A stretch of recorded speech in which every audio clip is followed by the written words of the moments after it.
या देवी सर्वभूतेषु विद्यारूपेण संस्थिता नमस्तस्यै नमस्तस्यै नमस्तस्यै नमो नमः। बसंत पंचमी ज्ञान, वाणी, विद्या, आध्यात्म, कला, संगीत, बुद्धि, सौंदर्य की देवी माँ सरस्वती के प्राकट्य दिवस को हम सभी सनातनी बड़े हर्षोल्लास के साथ मनाते हैं।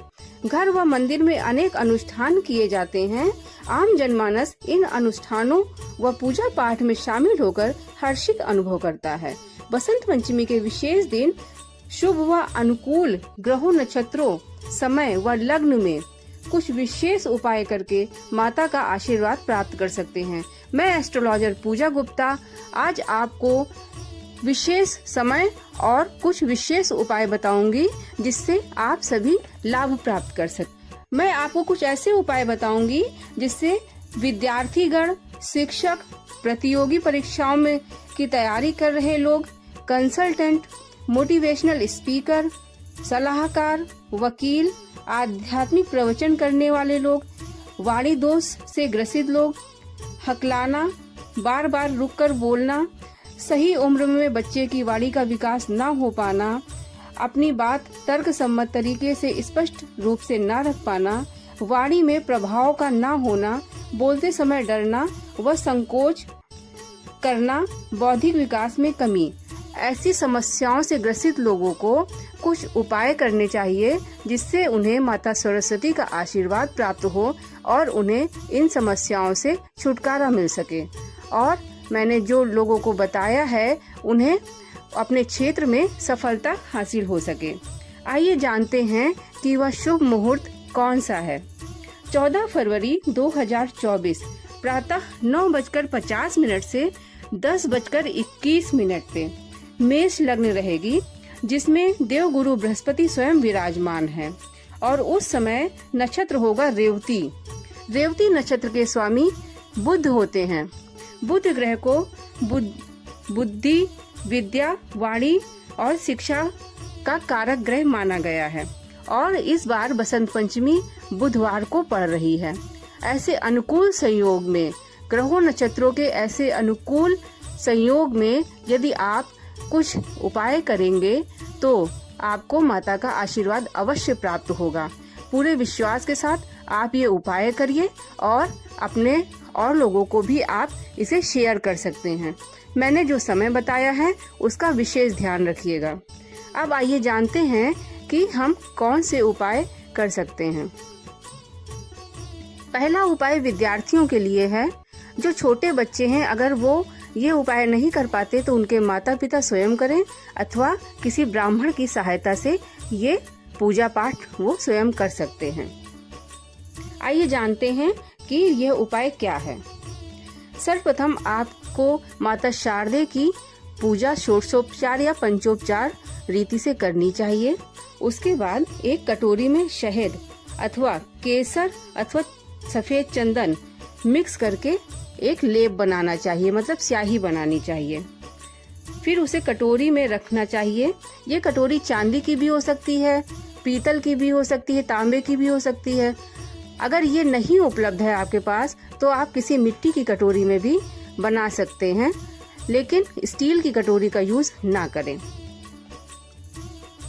माता सरस्वती की पूजा करके उनके समक्ष इस लेप को रख देना चाहिए। फिर अपने हाथ में अक्षत और गंगा जल लेकर बच्चे का नाम और गोत्र बोलकर संकल्प लेना चाहिए कि माता मैं इसलिए ये उपाय कर रही हूँ या कर रहा हूँ, आप इसमें सफलता प्रदान करें और अपना आशीर्वाद दें। फिर उस कटोरी को हाथ में लेकर 108 बार लगभग 12 मिनट तक आप ऐंग मंत्र का उच्चारण करेंगे, जो माता सरस्वती का बीज मंत्र होता है। इससे ये लेप सिद्ध हो जाएगा। और उसके बाद आप अनार की कलम या फिर सोने की कलम या फिर चांदी की कलम, जो आपके पास उपलब्ध हो सके अपने बजट के अनुसार, इस कलम से इसके द्वारा इस लेप से बच्चे के जिह्वा पर ऐंग लिखें। या ये काम माता स्वयं कर सकती है या फिर किसी पंडित जी के द्वारा करवाया जा सकता है। अगर बच्चा बड़ा है तो वो स्वयं भी इस कार्य को कर सकता है। पूजा करते समय एक ग्लास में जल भरकर रख देना चाहिए और जब आप मंत्र पढ़ेंगे तो वह जल भी अभिमंत्रित हो जाएगा। उस अभिमंत्रित जल को बच्चे को पिलाना चाहिए। इससे उसका बौद्धिक विकास बहुत अच्छा होगा और उसका वाणी दोष भी मिटेगा। अब आइए जानते हैं कि दूसरा उपाय क्या कर सकते हैं। माता के समक्ष एक पेन और डायरी भेंट करें और फिर उसे आशीर्वाद स्वरूप लेकर उसको प्रयोग करें। आपको बहुत लाभ होगा। पूजा करते समय जल रखकर अभिमंत्रित करें और उसे बच्चे को पिलाएं। आप इस दिन अर्गला स्रोत का भी पाठ कर सकते हैं। इस दिन बच्चे को पाटी पूजा अर्थात प्रथम अक्षर का अभ्यास कराना अति शुभ होता है। इसके अलावा बच्चे का अन्नप्राशन भी इस दिन किया जा सकता है। बच्चे की विद्या का विकास करने के लिए माता सरस्वती का यंत्र, सरस्वती यंत्र को अभिमंत्रित करवाकर पंडित जी के द्वारा आप अपने घर की पूजा स्थान पे रख सकते हैं और बच्चे को सिखाएं कि इसके समक्ष घी का दीपक जलाएं और इन्हें प्रणाम करें। जो लोग राहु दोष से ग्रसित हैं, जिन लोगों के कुंडली में राहु की महादशा, अंतरदशा अथवा प्रत्यंतर दशा चल रही है, वो माता सरस्वती के समक्ष नीले फूलों की माला अर्पित करें अथवा माला नहीं है तो 11 नीले फूल आप माता को चढ़ाएं। इससे आपको बहुत राहत मिलेगी। मोर पंख बच्चे की पढ़ाई करने की टेबल के पास उस दीवार पर अवश्य लगाएं। इससे राहु दोष से भी मुक्ति मिलेगी। इसके अलावा जो लोग बीमार हैं उन्हें 108 फूल, सरसों के फूल भगवान शंकर को चढ़ाने चाहिए। उन सरसों के फूलों से भगवान शंकर का श्रृंगार करना चाहिए। इससे उनकी बीमारी में राहत मिलेगी। इस प्रकार से आप उपाय करके लाभ प्राप्त कर सकते हैं और आप अपने एरिया के गायत्री मंदिर में भी जाकर वहां चल रहे अनुष्ठान में भाग लेकर शुभ अवसर का लाभ प्राप्त कर सकते हैं। माता आपको आयु, आरोग्य और यश की प्राप्ति कराए, आपका बौद्धिक विकास अच्छा हो।